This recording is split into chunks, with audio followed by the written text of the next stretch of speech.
एका दिवशी जंगलामध्ये शेळीला वाघ भेटला. आणि वाघोबा शेळीला काय म्हणतोय, हे शेळी थांब, मी तुला खाणार आहे. 4 दिवस झालंय मी जेवण नाही केलंय, माझी शिकार झालेली नाही. आज तू मस्त सापडले, आज तर मी तुला खाणार आहे. मग शेळी काय म्हणते, वाघ दादा, माझे पिल्ले माझ्या घरी वाट पाहत असतील, कृपा करून मला घरी जाऊ द्या. मी माझ्या पिल्लांना दूध पाजून परत तुमच्यापाशी येईल आणि नंतर तुम्ही मला खाऊ शकता.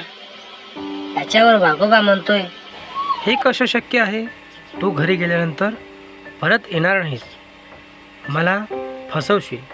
तेव्हा शेळी म्हणते, नाही, मी येईन, माझं वचन पूर्ण करेन. यावर शेळी विचार करत घरी जाऊ लागली. दुसऱ्या दिवशी शेळी वाघाला पुन्हा भेटली आणि म्हणाली, आता मला खाल्लं तरी चालेल, मी माझ्या पिल्ल्याला भेटून आले. वाघ म्हणाला,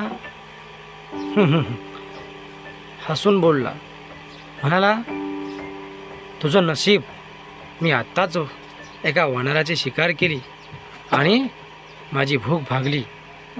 जा, तुला पिल्लू आहे म्हणून सोडतोय. तुझं वचन तू पूर्ण केलं म्हणून मी खुश झालो. जा, आपल्या घरी जा. आणि वाघ तिथून निघून गेला आणि शेळी पण निघून